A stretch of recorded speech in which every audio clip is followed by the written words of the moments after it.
Alors, un circuit magnétique, ça va ressembler à quoi? Eh bien, dans sa façon la plus simple de le faire, hein, le plus élémentaire des circuits magnétiques, ça va être comme ça. C'est-à-dire, on fait quelque chose qui est carré, comme ça. Bon, ça pourrait être rond, mais c'est plus facile à dessiner déjà quand c'est carré, puis souvent c'est carré. C'est pas gênant de le faire carré. Voilà, je vais vous mettre un peu de 3D pour que vous compreniez bien, un peu de perspective. On l'a vu en perspective. Voilà, donc ça c'est fait avec un matériau magnétique. Et alors, qu'est-ce qui va se passer dans ce circuit magnétique? Eh bien, ce circuit magnétique, il va canaliser le flux du champ magnétique de la même manière qu'une canalisation d'eau va canaliser un courant d'eau ou qu'un fil électrique va canaliser la circulation d'un courant électrique. Enfin, presque de la même manière. Il y aura une petite différence. Alors pourquoi ça va canaliser? Eh bien, parce que dans le matériau magnétique, on écrira B égale mu0 mu R fois H. Voilà. Avec mu R qui est très grand. Mettons mu R, vous n'avez qu'à prendre dans l'idée que ça vaut 1000. Celui-là, il est très très grand. Alors qu'à l'extérieur du circuit magnétique, on écrira B égale mu0H. Du coup, ce qu'on peut dire, s'il y a une source de champ magnétique, hein, quelque part, qui crée du champ magnétique là-dedans, eh bien, elle va en créer 1000 fois plus à l'intérieur du circuit magnétique qu'à l'extérieur. Okay. Et qu'est-ce que c'est que le champ magnétique pour le flux du champ magnétique? Eh bien, c'est l'équivalent de la vitesse de l'écoulement du fameux fluide imaginaire, hein, dont le débit correspond au flux du champ magnétique. Voilà, c'est ce qu'on avait dit hein, quand on avait parlé du flux du champ magnétique, c'est le débit d'un fluide imaginaire incompressible, dont le champ magnétique correspondant à la vitesse d'écoulement. Voilà.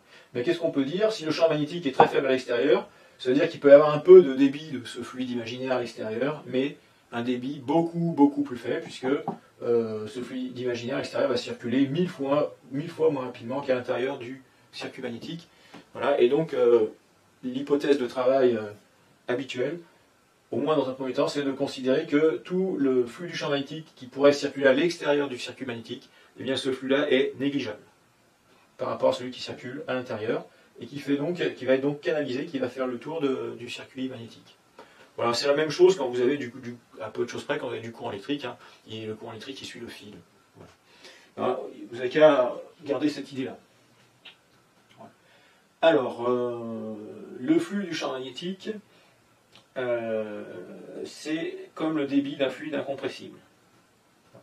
Ensuite, quand on va vouloir raisonner sur ces circuits magnétiques, eh bien, la façon la plus simple de faire, c'est de faire correspondre à ce circuit magnétique un circuit électrique. Et on va raisonner par analogie avec ce qu'on connaît sur les circuits électriques. Alors, des circuits électriques très très simples, dans lesquels il y a juste un générateur et des résistances, voire peut-être 2 générateurs. Mais dans les exercices qu'on utilisera, oui, à un moment, il y aura 2 générateurs, l'équivalent de 2 générateurs. Alors, je vais vous présenter les éléments de l'analogie entre les circuits électriques et les circuits magnétiques. Donc, c'est ça qui est important maintenant.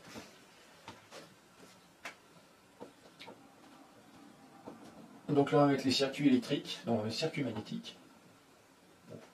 Bon, électrique, parce que c'est ce qu'on connaît mieux, électrique, on commence par ça. Et circuits magnétiques.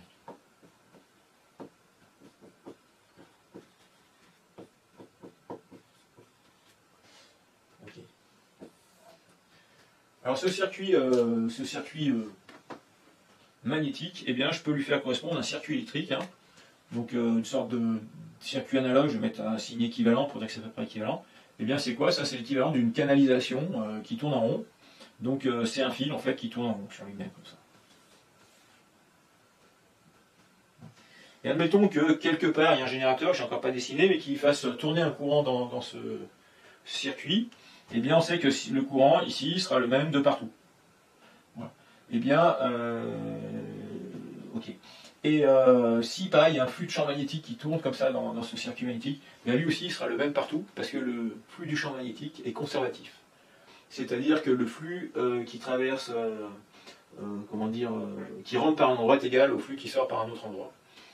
En toutes circonstances, on avait vu ça à travers une surface fermée, bon là on peut désigner des surfaces fermées, en gros, de la même manière que le débit du... Donc le flux du champ magnétique c'est comme le débit du fluide imaginaire, et bien le courant électrique c'est l'équivalent du débit des charges, enfin c'est l'équivalent. Oui. c'est le débit des charges, et ces deux choses sont équivalentes. Alors le flux, je vais le dessiner comme ça. Voilà. Et puis on va écrire que c'est le même partout. Puisqu'il est conservatif. Voilà. C'est le même de partout, sur tout le tour. Comme dans un circuit électrique où il n'y a qu'une maille, eh bien le courant I, c'est le même de partout. Voilà. Et donc le courant I et le flux, en fait, ils vont avoir cette même propriété de tout ce qui rentre égale à tout ce qui sort. C'est-à-dire que même dans les circuits plus complexes, le flux vérifiera les lois des nœuds, comme le courant I. Voilà. Et donc, quand on va faire l'analogie, eh bien l'équivalent du courant I, qui est le débit des charges en ampères, d'accord, ou en coulombs par seconde, je vous rappelle que c'est ça, eh bien l'équivalent, ça sera le flux du champ magnétique, lui qui est en Weber, et qui est l'équivalent du débit d'un fluide imaginaire incompressible. Donc ça, c'est la base de l'analogie. Ensuite, l'autre partie de l'analogie, eh bien, va consister à savoir quand même que ce fil-là, voilà, ce circuit magnétique, c'est comme un fil, mais c'est un fil qui n'est pas idéal.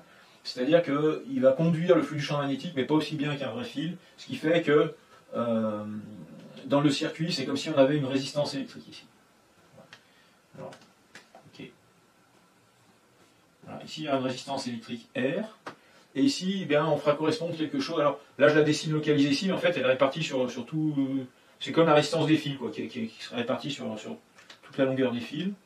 Voilà. Et surtout, qu'est-ce qui va mettre en mouvement le courant électrique dans un circuit électrique? Comme ça, eh bien, ça sera un générateur de tension. Que je vais dessiner ici, et qu'on appellera U. Voilà. Alors, qu'est-ce qu'on va pouvoir écrire? Eh bien, c'est que U égale RI, donc ça, c'est la loi d'Ohm.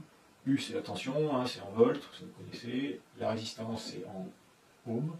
Et I, c'est le débit des charges électriques. Ben, on l'a dit au-dessus en ampères. Hein. Bon, je réécris. Voilà, donc ça, c'est la loi d'Ohm du circuit électrique. Et bien, dans un circuit magnétique, qu'est-ce qui va mettre en mouvement le flux du champ magnétique? Eh bien, c'est quelque chose qui va être une source de champ magnétique. Et qu'est-ce qui crée du champ magnétique en magnétisme? Eh bien, c'est pas la tension, c'est le courant. C'est le courant qui passe dans des fils. Et en fait, quand on fait un champ magnétique intense, généralement on met une bobine de fil. Et quand on a fait un circuit magnétique et qu'on va faire passer du flux dedans, eh bien on bobine dedans, on bobine sur une partie des barreaux comme ça, quelques spires. Voilà, je dessine. Voilà, et on fait passer un courant dedans. I. Voilà, et c'est ça qui va être source de champ magnétique, hein, et donc finalement de flux de champ magnétique qui va être canalisé par le circuit. Donc ça crée du champ magnétique comme ça, là. Donc le champ magnétique, c'est la vitesse d'écoulement. Ensuite, comme c'est canalisé, c'est comme si vous avez un tuyau d'eau qui guidait le fluide imaginaire. Ensuite, donc il va tourner. Et donc, dans cette partie-là, eh bien, le champ magnétique, il sera comme ça, etc. Il y a juste dans les coudes où ça va tourner un peu, etc. Voilà, ça fait tout le tour. Il y a du champ magnétique là. Et puis il y a du champ magnétique comme ça, dans ce sens-là.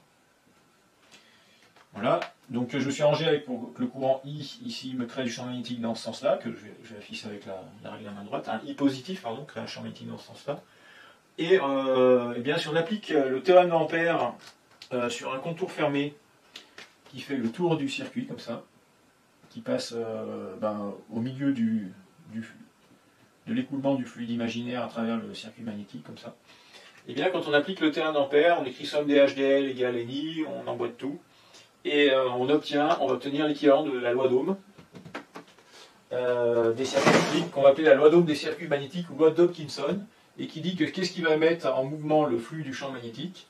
Eh bien, ça sera le courant qui passe dans le bobinage, qui multiplie le nombre de spires. Donc le NI, là, ça vient du théorème d'Ampère.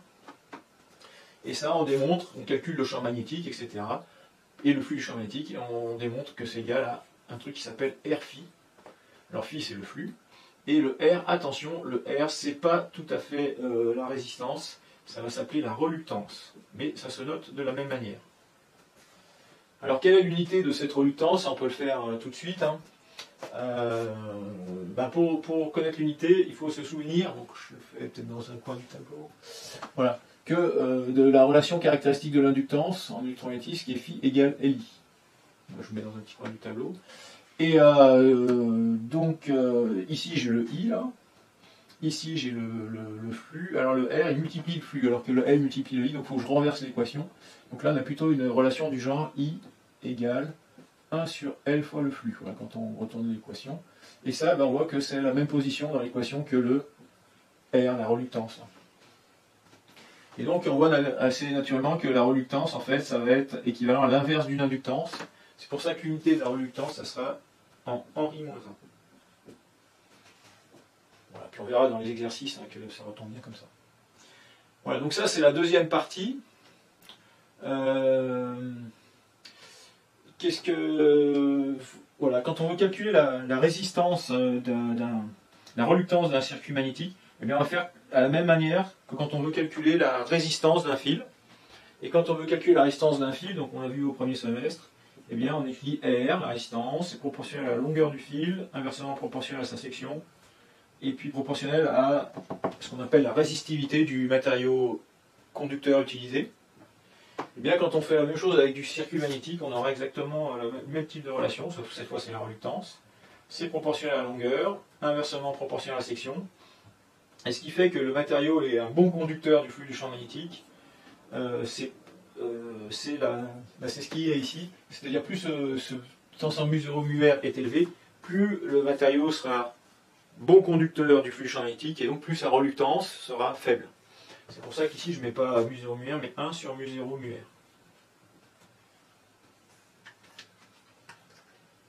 Voilà. Donc cette relation-là, on sera amené à bien l'utiliser aussi, il n'y a pas de souci. Alors qu'est-ce qu'on peut dire d'autre? Le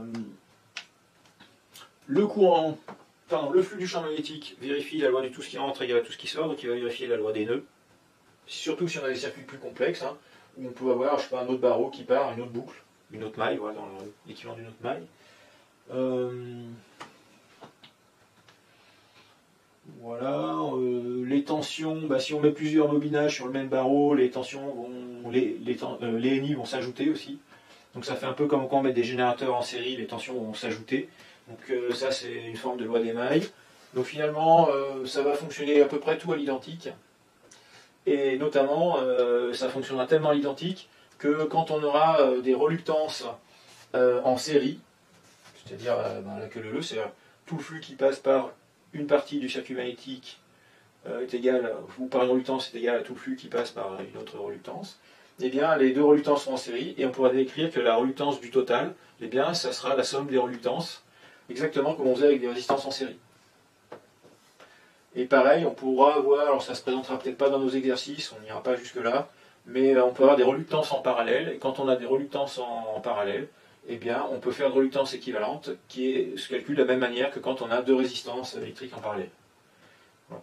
Donc en gros, avec ces circuits magnétiques, on a le droit à la loi des nœuds, la loi des mailles, la loi d'Ohm, et la loi d'association des reluctances en série et en parallèle, qui fonctionne exactement comme pour les résistances. Voilà. Maintenant que c'est fait, là, vous êtes armé pour traiter l'exercice 4 du fascicule de TD. Et dans l'exercice 4, alors l'objectif, eh bien, c'est de fabriquer une inductance sur circuit magnétique. C'est-à-dire qu'en gros, on va avoir cette configuration-là, avec un certain nombre de spires, un circuit magnétique qui est un peu particulier, c'est-à-dire qu'il va être muni d'un entrefer. Ça veut dire quoi un entrefer? Ça veut dire plutôt que le flux du champ magnétique, là, il soit complètement canalisé par le circuit magnétique, alors va lui imposer de passer dans une petite zone qu'on va appeler un entrefer, dans laquelle il n'y aura pas de matériau magnétique. Voilà. Alors, je vous montre ça, voilà, ça va ressembler à ça.